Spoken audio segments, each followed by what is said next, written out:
et merci pour votre présence. Donc, nous allons passer à la diapo 2 et 3. Donc, c'est concernant la divulgation de conflits d'intérêts potentiels. Donc, Joanne, Dionne et moi n'avons pas de conflit d'intérêts en lien avec la présentation. Donc, alors, à la diapo 4, voici l'objectif de la conférence. Donc, c'est d'acquérir les connaissances nécessaires à l'application d'un programme d'audit en lien avec le retraitement des dispositifs médicaux. Diapo 5. Donc, outre l'objectif de la conférence, voici les objectifs relatifs aux mises en situation. Donc, ils ont pour but de distinguer les responsabilités de chaque intervenant dans le processus d'audit, de déterminer la chronologie des étapes à respecter pour réaliser le processus d'audit, d'identifier le principe et le but de la démarche d'audit, ainsi que d'identifier les références requises pour compléter la grille et appliquer le programme d'audit en lien avec le RDM.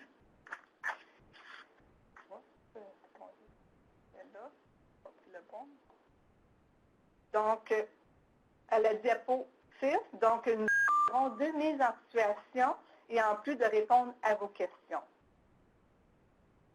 Allons tout de suite, débutons la première mise en situation. Donc, l'énoncé, c'est en tant que répondant local en RDM, vous devez mettre en place des stratégies afin d'atteindre les exigences des pratiques organisationnelles requises du programme Cumentum d'Agrément Canada portant sur le RDM. Donc, pour ce faire, vous procédez à la mise en place d'un système d'évaluation de vos pratiques.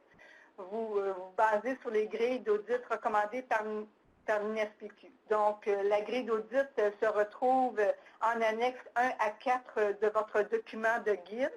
Et en plus, concernant l'audit pour le retraitement des endoscopes flexibles, la grille est insérée en annexe au guide de pratique qui est intitulé « Retraitement des dispositifs endoscopiques flexibles ». Donc, je vous réfère au programme Cumentum sur la prévention et le contrôle des infections au critère 10.9 de la norme. Ça se définit comme pratique organisationnelle qui est requise. Donc, l'organisme examine et, le cas échéant, améliore ses processus de retraitement de l'équipement. Je vous réfère aussi également au niveau du programme Cumentum sur le retraitement et la stérilisation des appareils médicaux réutilisables au critère 1.1 de la norme 1. Donc, il se définit comme suit. Au moins une fois par année, l'organisme recueille les données sur le niveau d'utilisation des services et les modes d'utilisation des appareils médicaux. Donc, ça fait partie des normes d'Agrément Canada. Bon, donc, à la diapo 9. Donc, quel est le principe et le but du programme d'audit? Donc, dans le cadre d'un programme d'assurance qualité d'un établissement, bon, l'audit doit devenir un outil qui est efficace, qui est fiable, sur lequel la direction peut s'appuyer pour définir ses politiques et les mettre en œuvre. Donc, à partir des informations qui sont découlant des audits, l'établissement peut également améliorer ses performances. Donc, le principe d'un audit est basé sur le fondement de l'impartialité de l'audit, l'objectivité aussi des conclusions. Donc, qu'est-ce qui s'applique vraiment aux auditeurs? C'est d'avoir vraiment une indépendance face à l'activité auditée, d'une absence de parti pris de conflit d'intérêts. Tout au long du processus d'audit, d'avoir un état d'esprit objectif pour assurer que les constats et les conclusions sont uniquement fondés sur les preuves d'audit. Donc, qu'est-ce qui s'applique aussi à l'audit? C'est d'avoir vraiment une méthode rationnelle, c'est-à-dire une approche fondée sur des preuves d'audit qui est véritable. À la diapo 6, donc le but d'un audit, c'est de permettre aux auditeurs de faire une déclaration concernant leur jugement sur les conformités des auditeurs par la vérification à une norme qui est prescrite et la pertinence des contrôles qu'ils utilisent pour maintenir cette conformité. Donc, cela donne à l'audité la possibilité d'améliorer ou de maintenir sa façon de fonctionner et son efficacité.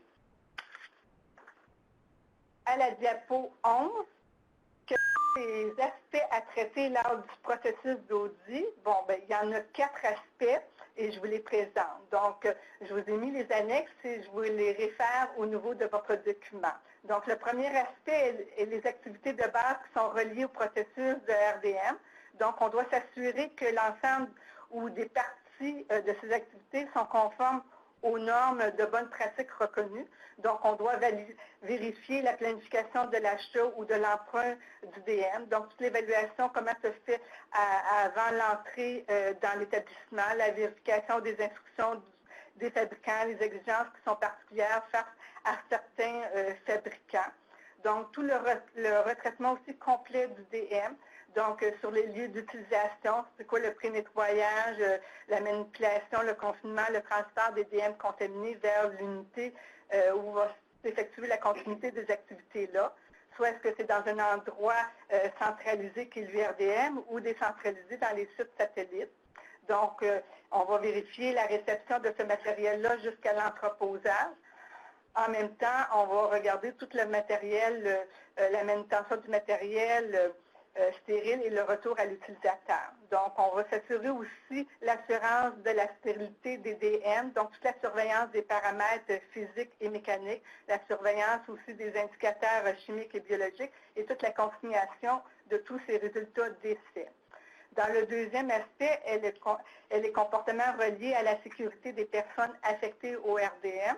Donc, on va regarder aussi toute l'observance au niveau des règles de PCI, donc au niveau de l'hygiène des mains, la tenue vestimentaire, le port d'épi, les pratiques sécuritaires face aux objets piquants tranchants. De même, on va regarder au niveau de santé et sécurité au travail, donc si on a de l'oxyde d'éthylène, comment on la gère, toute la manipulation aussi sécuritaire des produits chimiques, la gestion des déversements des substances dangereuses. Et en même temps, on va regarder aussi l'utilisation sécuritaire des DM auprès de l'usager. Donc, c'est quoi sa manipulation du DM, sa surveillance au niveau du sceau d'intégrité ou de la propreté de l'emballage. C'est quoi sa surveillance aussi de l'étiquette de contrôle de charge. Dans le troisième aspect, c'est les caractères de l'environnement où s'effectue le RDM. Est-ce qu'ils sont conformes aux normes reconnues? Donc, on va vérifier tout l'aménagement des espaces, la qualité de l'air, la qualité de l'eau, le respect au niveau du nettoyage, les fréquences de nettoyage, donc au niveau de l'hygiène et salubrité. Et finalement, le quatrième aspect est le registre des éléments de gestion documentaire en lien avec le RDM. Donc, on va regarder tous les documents qui sont au niveau organisationnel, les politiques internes au niveau du service, les procédures internes du service aussi, les guides d'utilisation des appareils, les registres, les calendriers d'entretien et les programmes d'orientation, de formation et d'évaluation du personnel. À la diapo 12, quelles seront les références requises pour compléter la grille et appliquer le programme d'audit? Donc, on va regarder tous les documents qui sont rédigés. Je vais mentionner par le ou les secteurs qui sont audités, donc toutes les procédures de service, les registres, etc. On va regarder aussi les documents élaborés par l'organisation, donc tous les politiques qui est rattaché au niveau du retraitement ou au niveau du personnel.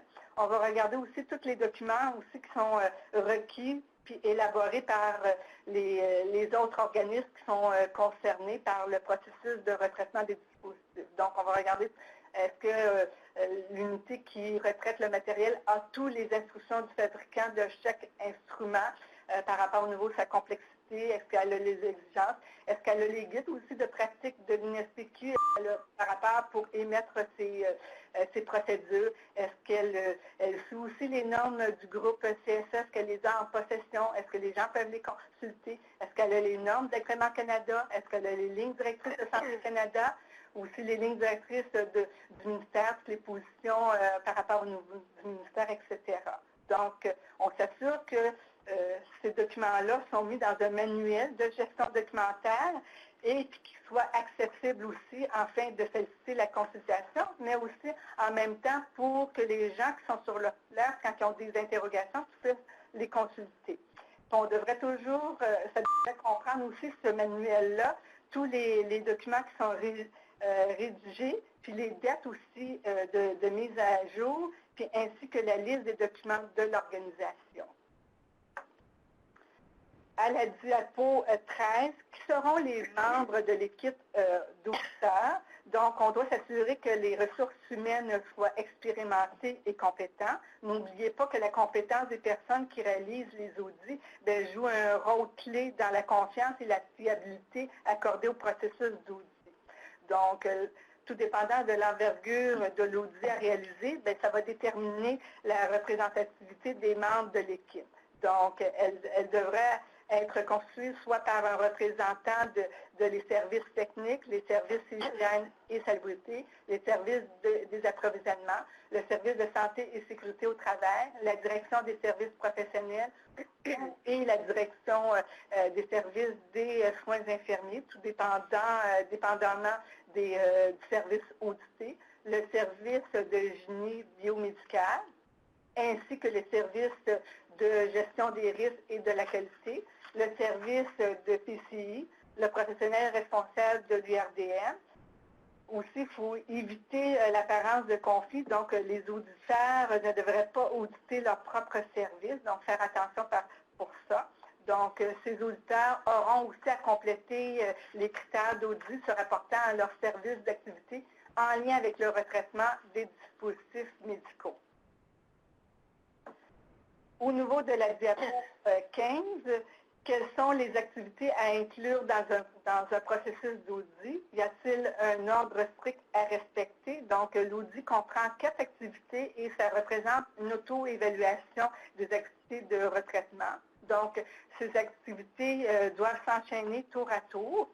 Donc, la première activité est de planifier. Donc, c'est vraiment de définir le terme de l'audit, donc c'est-à-dire les activités à développer pour le déclenchement de l'audit.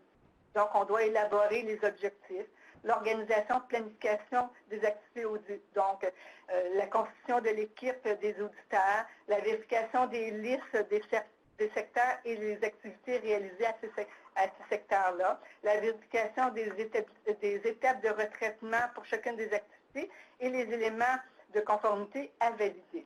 Aussi, on doit réaliser aussi la revue des documents, la confection du plan d'audit, donc selon les 4 aspects à auditer, dont la nature des activités, de l'environnement, des comportements et ou des éléments de gestion alimentaire. La deuxième activité est l'exécution de l'audit. Donc, on doit observer la pratique, donc on doit planifier tous les rencontres, donc les dates, les lieux et les membres de l'équipe des audités, donc qui seront présents à la rencontre d'ouverture et à la rencontre de clôture, les dates, les lieux et les horaires des visites. Par la suite, l'observation de la pratique, on note tout l'enregistrement des constats sur la grille d'audit. À la diapo 16, donc la troisième activité est d'analyser. Donc, on doit comparer les références, donc toute la comparaison des écarts, l'identification des causes, donc en fait de déterminer les écarts constatés et élaborer les recommandations.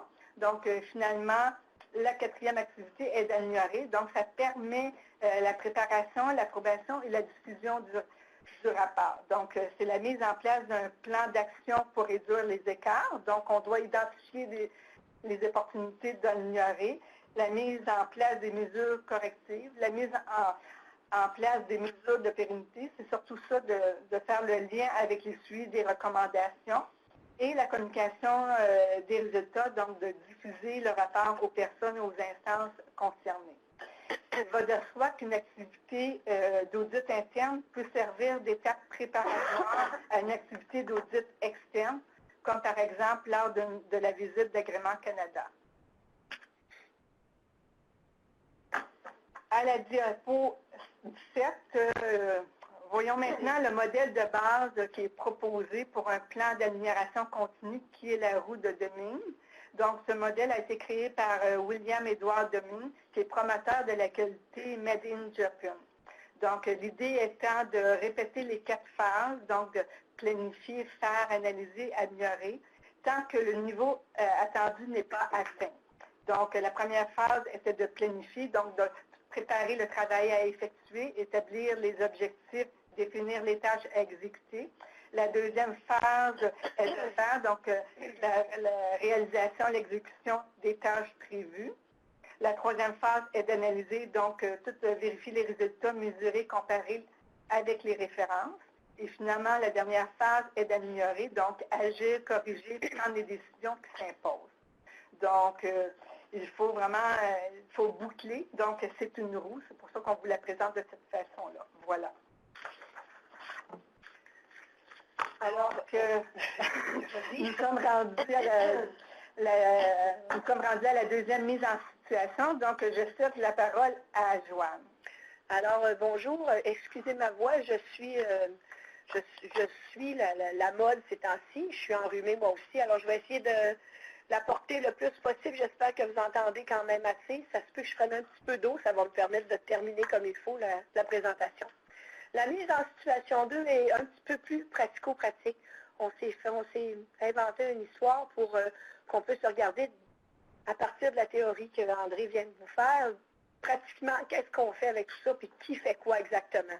Alors, l'énoncé, à la diapo numéro 19, l'équipe clinique du bloc opératoire constate la présence de nouveaux événements jugés préoccupants. Présence de sang d'ouverture de plateau, et une augmentation du nombre de non-conformités, des DM manquants non identifiés ou absence d'indicateurs chimiques internes.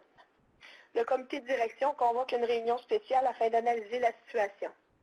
On a pris un exemple comme ça parce qu'on s'est dit qu'il n'y a sûrement personne d'entre vous qui vivait ça dans vos centres. La direction de l'établissement demande au répondant local à RDM d'évaluer tout le processus de retraitement à l'URDM. Et ici, voyez-vous, le répondant local, ça dépend toujours de l'établissement qui a été nommé comme répondant local. Des fois, ça peut être le chef de service de l'URDM ou une personne complètement à part. Ça peut être quelqu'un de la prévention des infections. Dans mon cas, à moi, à HMR, c'est moi qui est conseillère en retraitement pour tout l'hôpital. J'ai un rôle un peu plus élargi. Là, ça peut varier. Alors, la question 1, c'est qui sera le commanditaire de l'audit et quelles seront ses responsabilités? Alors, au niveau du commanditaire, c'est le directeur responsable du service où se déroulent les activités reliées au retraitement. Donc, dans le cas ici, c'est probablement l'URDM, l'activité de retraitement. Donc, le directeur de ça. Ce n'est pas le chef de service, c'est probablement son supérieur immédiat. Alors, le directeur va définir le secteur audité. Évidemment, ici, on parle majoritairement l'URDM. Mais vous allez voir un petit peu plus loin, il y a un autre secteur qui va être visité en lien avec les problèmes qu'on rencontre. Il va définir aussi l'auditeur en plus de s'assurer de ses compétences. C'est sûr qu'ici, le problème se passe à l'URDM. Alors, l'auditeur ne pourra pas être la chef de service de l'URDM. Il faut que ce soit quelqu'un de l'extérieur. Ça peut être quelqu'un du service de prévention des infections. Ou si le pivot, le répondant local ne fait pas partie de l'URDM, il pourra lui-même peut-être être à la fois l'auditeur lui aussi. Comme moi, comme je représente plus l'hôpital en général, je peux faire les audits à l'URDM parce que je n'appartiens pas à l'URDM comme conseillère en retraitement pour l'établissement. Il va aussi conférer au répondant local en RDM la coordination des activités entourant cet audit. Fait qu'encore là, voyez-vous, ça peut arriver que l'auditeur fasse aussi le rôle du répondant local, donc il va coordonner les activités en même temps qu'il peut faire l'audit. À la diapo numéro 21, on continue. Donc après l'audit, le coordonnateur va aussi recueillir les résultats d'analyse de l'audit et planifier la mise en œuvre des recommandations découlant du rapport d'audit. Donc c'est lui, le directeur du service, qui va faire ça et qui va assurer le suivi du plan d'action auprès de son équipe. La question 2, à la diapo numéro 22. Quel secteur sera audité? Évidemment, il y a l'URDM, mais il y a aussi le bloc opératoire. Pourquoi le bloc opératoire? Parce qu'on veut voir aussi la préparation. Comme dans notre cas qu'on avait ici, il y avait du sang dans les plateaux, dans les cabarets, à l'ouverture, mais le sang, il faut quand même voir d'où il vient. C'est sûr qu'il faut regarder tout le processus du début, donc à l'utilisation. Est-ce qu'au bloc opératoire, ils font leur activité? Il y a des activités qui sont importantes au bloc opératoire, d'essuyer les instruments durant la chirurgie, irriguer tous tout ce qui a une lumière qui a été utilisée après la chirurgie avant de le retourner à l'URDM. C'est une étape importante. Si elle n'est pas faite, il peut y avoir des manques, même durant le retraitement. On ne verra pas nécessairement du sang qui reste parce que ça peut être dans les instruments qui sont plus complexes et il va sortir lors de la stérilisation à la vapeur, par exemple. Donc, on va devoir faire le bloc opératoire aussi pour voir comment est manipulé le matériel durant la chirurgie et après, juste avant le transfert à l'URDM. À la diapo numéro 23, la question 3. Qui sera le coordonnateur de management et quelles seront ses responsabilités? C'est le répondant local en RDM qui fait ça, qui peut aussi être l'auditeur, comme je vous disais, là, ça dépend des établissements. Il va participer à l'élaboration des critères de l'audit. Pardon. Vous pouvez commencer par la grille d'audit fournie ici par le INSPQ. C'est un bon guide, évidemment. Excusez, je vais prendre un petit peu d'eau. OK, c'est bon.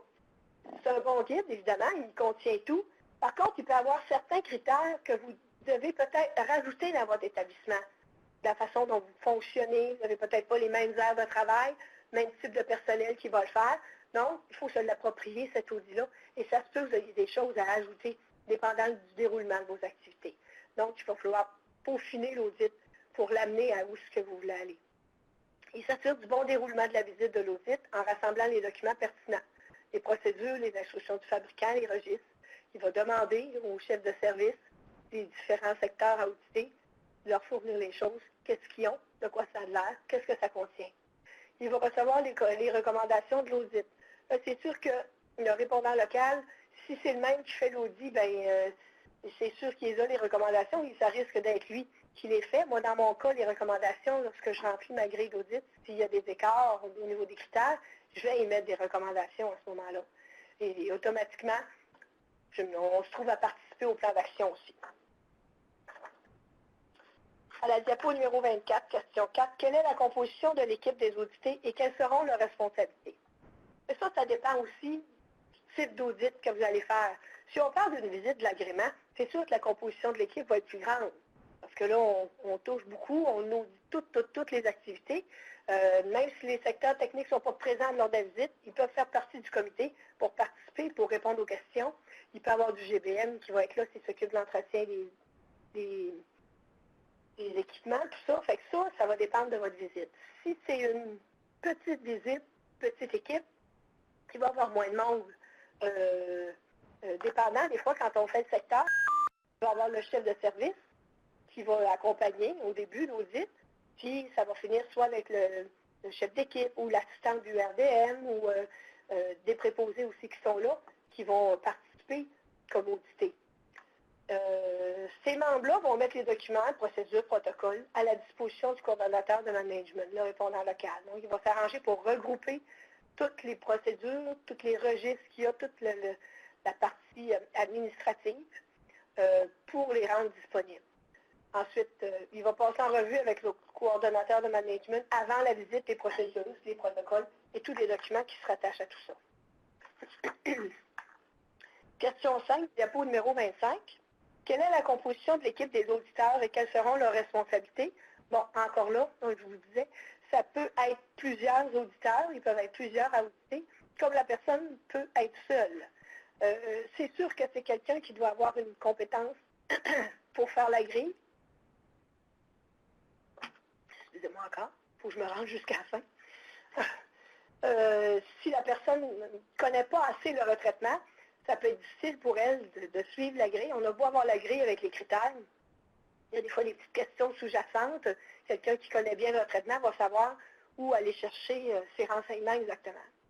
Planifier avec le coordonnateur de management, le répondant local et le chef d'équipe des audités, le plan de l'audit. Bon, la date, la durée, le déroulement. Il faut s'entendre. Des fois, il peut y avoir plusieurs secteurs, plusieurs endroits dans un secteur à visiter. Alors, il faut falloir qu'ils décident par où on commence. La chose très importante pour l'avoir vécu, il faut aller auditer à une date où le volume d'activité est à son plus grand. Si on y va à une date où la clinique n'est pas vraiment en fonction, où il y a des médecins en congrès, on ne verra pas nécessairement la réalité du terrain. Alors, il faut vraiment s'assurer qu'il y ait des activités, parce que je me suis déjà arrivé d'aller faire un audit, puis il n'y avait pas de clinique, fait que ça ne m'a pas donné grand-chose. Juste poser les questions, ça ça nous prend des faits, comme disait André, qui doivent être vérifiables. Alors, pour ça, il faut les voir, les faits. Donc, il faut les voir en action. Il ne faut pas juste poser des questions, qu'est-ce que vous faites. Fait que ça, c'est important de choisir une date qui va correspondre à une grande activité au niveau des activités de volume d'activité soit assez grand. Expliquer les tâches de chacun des membres de l'équipe des audités dans la revue des documents, durant la visite, dans la rédaction. Probablement, ce qui peut arriver, c'est que lors de la rencontre du chef de service, on va plus fonctionner avec lui pour ramasser les documents, avoir une idée de l'organisation, le nombre d'employés, tout ça, généralement. Et ensuite, on va plus avoir affaire aux personnes terrain, soit le chef d'équipe ou l'assistante, et ensuite même auprès des préposés à stérilisation même, qui font le travail. C'est avec eux, surtout, qu'on va auditer. Une chose qui est importante quand on prépare cette partie-là avec les auditeurs, c'est de leur dire qu'on ne va pas là pour leur faire passer un examen. On n'est pas menaçant, puis on ne va pas là pour dire, bien, telle personne fait mal ça, ou telle personne ne le sait pas, ou saute des étapes. Ce n'est pas le but. On ne vise pas un individu. On vise un processus, puis on s'assure que le processus soit adéquat. On revise un processus. C'est comme une révision. On regarde ce qu'on fait dans le but de s'améliorer. Ce n'est pas dans le but de blâmer personne. Fait que je pense que c'est important, ça, cette partie de discussion-là, que tout le monde, au sein de l'équipe des audités, soit au courant de ça de la part des auditeurs. Page 26, le suite de la question 5. Passer en revue les documents mis à sa disposition et voir s'ils répondent aux critères de l'audit. Ils ont beau avoir des documents de fait, il faut quand même voir s'ils correspondent, si la procédure ne correspond pas nécessairement à la procédure qui est en lien avec le dispositif médical à retraite. Bien, il faut faire corriger ces choses-là. Une procédure doit être révisée régulièrement, donc il faut s'assurer de ça. Il faut que l'auditeur s'assure de ça. Consigner les observations et informations dans la grille d'audit, c'est assez évident. Émettre les conclusions d'audit au coordonnateur du management, c'est-à-dire le répondant local à RDM, et à l'équipe des audités. Donc, comme je vous disais comme exemple, moi, je suis l'auditeur et je suis aussi le répondant local. Alors, ce n'est pas à moi que je vais donner le compte-rendu, je l'ai déjà. Et moi, je vais le remettre à mon chef, à mon supérieur à moi, qui, lui, va le donner au chef de service et à son dirigeant pour qu'il soit au courant des choses. Des fois, ça peut être une rencontre avec l'équipe. Des fois, ils reçoivent l'audit, puis après, on se revoit pour des discussions. Rédiger le rapport final et l'acheminer au coordonnateur de management, au commanditaire de l'audit, le directeur de service audité. Diapo numéro 27, quelles sont les activités à respecter dans la réalisation de cet audit par ordre chronologique? Bon, alors il y a le déclenchement de l'audit, l'événement souvent qui déclenche l'audit, qui fait, bon, ben on va aller auditer. Encore là, des fois, on décide que ce n'est pas nécessairement toujours un audit complet de tout le secteur. Ça peut être juste une partie d'activité aussi. Si ça concerne juste une partie, on va auditer juste cette partie-là. La réalisation de la revue des documents. Ensuite, la préparation de l'audit, décider qui fait quoi, la date, l'heure de l'événement. La réalisation des activités d'audit sur le site. La préparation, l'approbation et la diffusion du rapport. Une fois que l'audit est terminé, bon, ben, qu'est-ce qu'on fait des résultats? Quel suivi doit-on assurer et qui doit l'assurer? Ben, les résultats, on va rédiger un rapport qui met en valeur les écarts rencontrés avec les indicateurs. Moi, en général, c'est ce que je fais et j'émets des pistes de solutions qui peuvent être envisagées par le secteur audité. Faire parvenir les conclusions de l'audit aux personnes concernées, identifier les opportunités d'amélioration. Il y a des choses qu'on ne peut pas améliorer. Quand on parle des aires de travail qui ne peuvent pas être améliorées à court terme, puis qui vont l'être plus tard, où il faut déposer un plan, tout ça, c'est sûr que cette partie-là, elle ne sera pas réglée rapidement. Mais il peut y avoir des parties dans l'audit qui sont critiques et qu'il faut régler rapidement. Même si on parle qu'éventuellement, on va rénover le secteur, il y a quand même des choses qu'il faut faire à court terme aussi. Établir un plan d'action, et introduire les indicateurs et les conclusions dans le programme d'assurance qualité d'établissement. Vous avez aussi, avec le programme Cumentum, vous avez toujours votre plan quadriennal que vous gardez à jour de façon continue. Donc, à chaque audit qui est fait dans vos secteurs, bien, vous allez mettre à jour votre plan quadriennal parce que c'est vos actions, c'est vos preuves d'assurance qualité que vous faites de façon continue. J'espère que vous m'avez bien compris. Donc, en résumé, le processus d'audit, ça a comme objectif vraiment d'examiner la conformité des pratiques existantes dans votre établissement par rapport aux normes de bonnes pratiques reconnues dans le domaine. Puis par la suite, le rapport d'audit deviendra un outil qui va être important pour développer ou de perfectionner un programme d'amélioration continue de la qualité dans votre établissement de santé, comme Joanne vous le mentionnait. Donc, on va à la diapo suivante, qui est la diapo 31. Donc, avant de passer aux questions, je vous invite à la prochaine formation en ligne du guide de des dispositifs médicaux en vue de leur retraitement par un organisme externe, donc qui aura lieu le 29 janvier prochain de 13h30 à 14h30.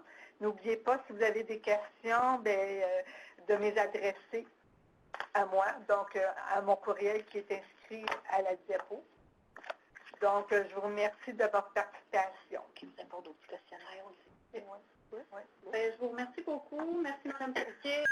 Vraiment, merci, Mme Dionne, qui a donné, je crois, ce qui lui restait de voix à cette activité. Merci beaucoup. On va d'abord passer par les questions qui ont été données à travers le chat ou le module de conversation, et je vous invite à continuer à écrire. On ouvrira après la conférence téléphonique pour les questions de vive voix. Alors, la première. Voilà, il y a plusieurs personnes qui m'ont dit où se trouvait le document. J'ai indiqué que le document, c'est le guide qui s'intitule « Processus d'audit en lien avec le retraitement des dispositifs médicaux critiques » que vous pouvez retrouver sur le site Internet de l'INSPQ sous, je pense, l'onglet « Publication » ou « Documentation ». Oui, mais il est sur deux. Donc, il est sur le site général de l'Institut national de la santé publique et aussi, il est sur le site du CRDN, donc sur l'onglet documentation et outils. Donc, vous avez les publications, donc les 4 documents qui ont été publiés dernièrement. Donc, vous allez retrouver le processus d'audit en lien avec le retraitement, ainsi que le retraitement des dispositifs endoscopiques flexibles, où vous avez les annexes. Cependant, toutefois, vous allez bientôt recevoir, on est en train de faire tous ces annexes-là, on va les mettre en mode où ce que vous allez pouvoir écrire dedans, puis un peu de vous l'approprier, parce que bon, ces documents-là sont protégés, donc vous ne pouvez pas inclure pour la grille d'audit. Pour la grille d'audit, puis même tous les outils aussi, on a parlé au niveau du retraitement des dispositifs critiques, donc les outils pour les appels d'offres, tout ça, on va les retrouver bientôt sur notre site en format où ce que vous allez pouvoir vous les approprier. Il y aura un message qui sera envoyé à tous à ce moment-là. Merci. J'ai une question de Sandra Boivin. Est-ce que l'auditeur pourrait être le répondant régional? Je l'ai dit dans ma présentation, effectivement. Moi, je suis le répondant régional. Oui, local. C'est ça. Régional.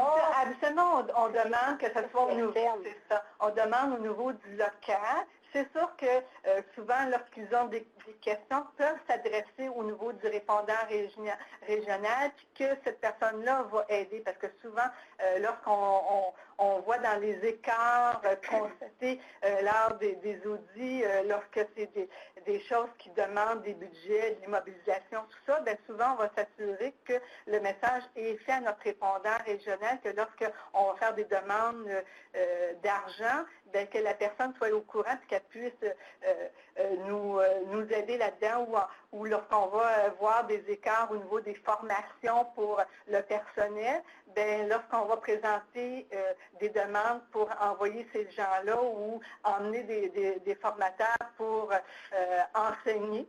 Donc, la personne ne sera pas surprise. Donc, c'est vraiment la personne répondant, on demande de l'établissement, mais qui en fait part, qui doit l'obligation à toutes les années d'envoyer ses rapports au niveau de ces grilles d'audit pour que la personne puisse, la répondante régionale, puisse avoir le portrait de sa région par rapport au niveau des écarts, puis quelles sont les aides qu'elle peut apporter ou soutenir à l'établissement. Merci. Une question de Lise Girard. Est-ce que l'auditeur peut être Oui, est-ce que l'auditeur, peut-être le chef d'équipe en URDM, car je crois qu'il faut connaître les étapes de ce que l'on audite. Non, ça on en avait parlé, on ne peut pas auditer son propre secteur. Il ne faut vraiment pas que ce soit biaisé, il faut que ce soit objectif. Fait qu'habituellement, non, le chef d'équipe, il pourrait aller faire un audit ailleurs. Exemple, s'il y a un satellite, mais qui ne s'appartient pas nécessairement à l'URDM, puis il y a une clinique avec la clinique d'endoscopie, exemple, lui pourrait aller auditer là. Mais auditer où lui, il est lui-même le chef d'équipe, non. Ça apporte un peu de conflit d'intérêt. Donc, habituellement, on va s'adresser à à l'équipe de la prévention qui va venir faire l'audit de son propre service. Il peut l'accompagner lors de la visite, mais il va être l'audité et non l'auditeur. Merci. Une question de Doris Smith. Avez-vous des exemples d'indicateurs? Oui, dans la grille d'audit, il y a tous les indicateurs au niveau par rapport à chacun. C'est pour ça qu'on les a séparés en aspects. C'est vraiment de voir quel est l'aspect que je veux. Est-ce que je veux évaluer au niveau des étapes de retraitement, est-ce qu'au niveau comportement? À chacun de ces aspects-là, vous avez des indicateurs qui sont rattachés à ça. Et pour chacun de ces indicateurs-là, bien, vous avez la grille où ce que vous allez retrouver, est-ce que ces éléments-là sont conformes ou sont partiellement conformes ou non conformes, puis vous allez pouvoir mettre vos commentaires qui est rattaché à de ces activités que vous allez. Vous avez d'autres choses à rajouter? C'est beau. Une question de Nathalie Pelletier et Sylvie Goulet. C'est une belle présentation. En fait, c'est une question sur la présentation précédente à la suite d'une réponse fournie le 20 novembre.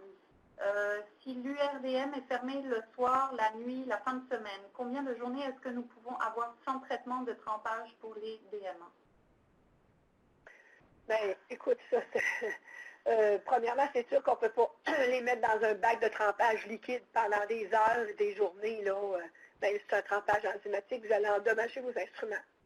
Ils vont rouiller dans l'eau longtemps comme ça.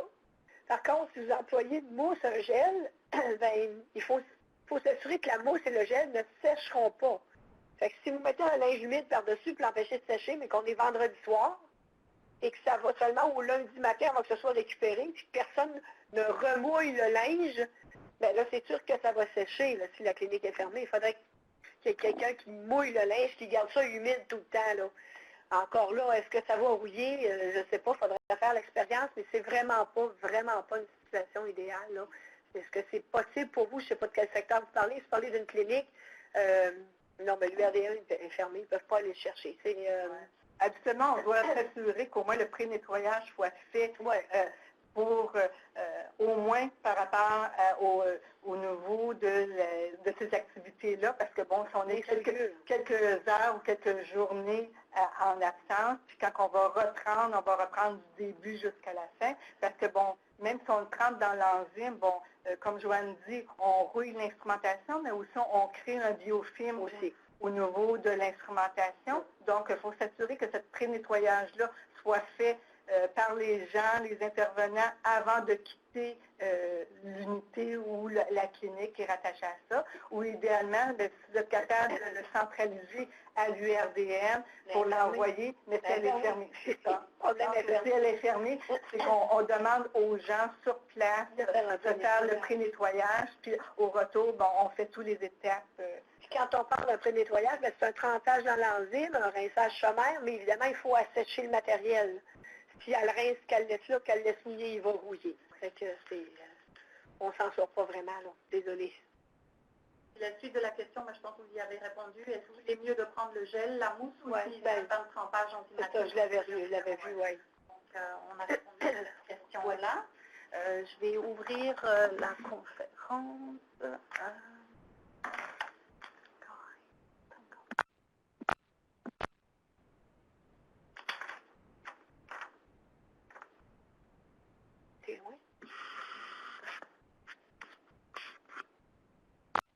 The conference is no longer in lecture mode.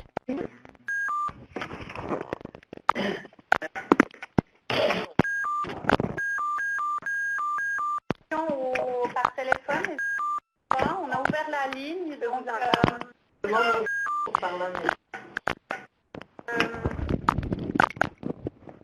un 6, carré 6, et après avoir donné votre question, veuillez composer l'étoile 6 à nouveau. Donc j'ouvre la session de questions.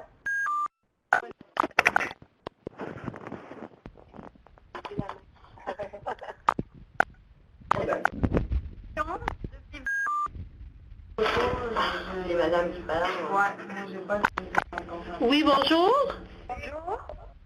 Joanne Dinel, Rouen-Noranda. J'aurais une question qui ne concerne pas les audits d'aujourd'hui. Est-ce que je peux la poser quand même? Un moment. Après un cas de tuberculose, combien de temps on ne doit pas circuler dans l'endroit où il y a eu la bronchoscopie? Ou le lavage d'endoscope. Ou le lavage de l'endoscope?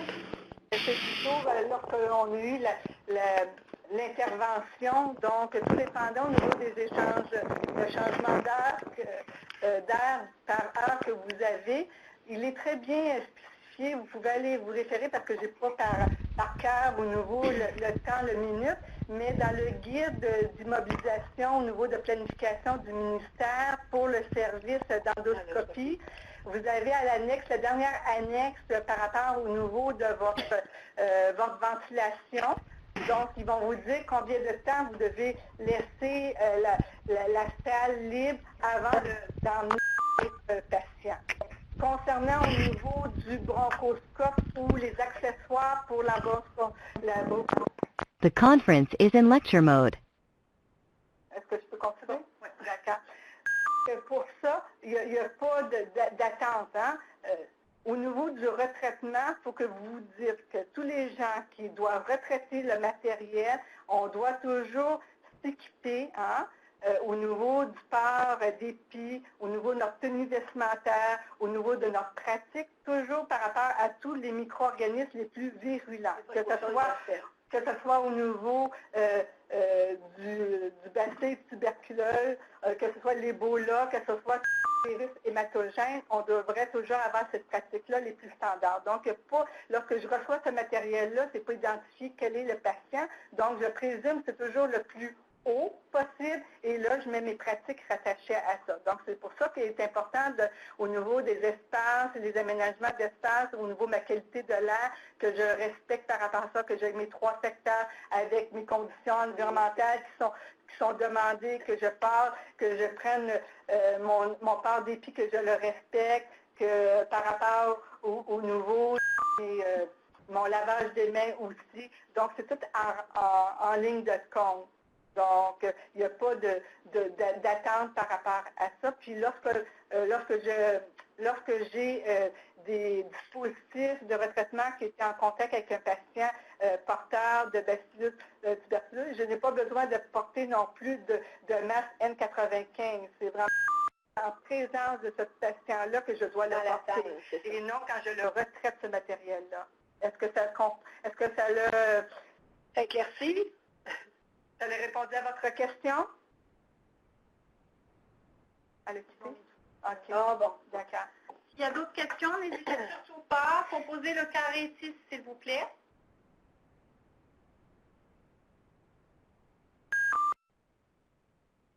Il y a peut-être d'autres questions sur le chat dans la salle 2. Je ne penserais pas. La salle 1, eux autres, ils peuvent poser ça. Salle 1, c'est ici. OK. Ah! On a prévu cette fois-ci de vous laisser la chance pour répondre à vos questions. Oui, il reste un petit, quelques minutes pour répondre. Ouais. Ça peut être sur autre chose que le sujet d'aujourd'hui, il n'y a pas de problème, là. Vous n'êtes pas obligé d'en avoir, là. C'est parce que vous avez tout compris si vous n'avez pas de questions. C'est bon? Vous avez toujours la possibilité de poser vos questions à l'adresse courriel par la suite. Pelletier. C'est andré.pelletier@commercial-inspq.qc.ca. Moi, j'en profite pour vous rappeler que les 2 prochaines activités de formation sont le 27 janvier, c'est pour la campagne québécoise de soins sécuritaires, et le 29 janvier, donc comme André Pelletier l'a dit, sur le transport des dispositifs médicaux en vue de leur retraitement par un organisme extérieur. Je vous rappelle qu'il faut vous inscrire à chaque fois pour chaque activité de formation pour nous permettre donc d'une part de savoir combien vous êtes d'avance, savoir si on doit ouvrir une deuxième salle et également savoir qui c'est qui a participé et vous fournir donc les crédits de formation. C'est beaucoup pour ça qu'on vous demande de vous inscrire à chaque fois pour chaque activité. Est-ce qu'il y a encore d'autres questions? Et si ce n'est pas le cas, je vais fermer l'activité maintenant. En tout cas, Madame Pelletier et Madame Dionne. Madame Dionne, quelle est votre à tous une de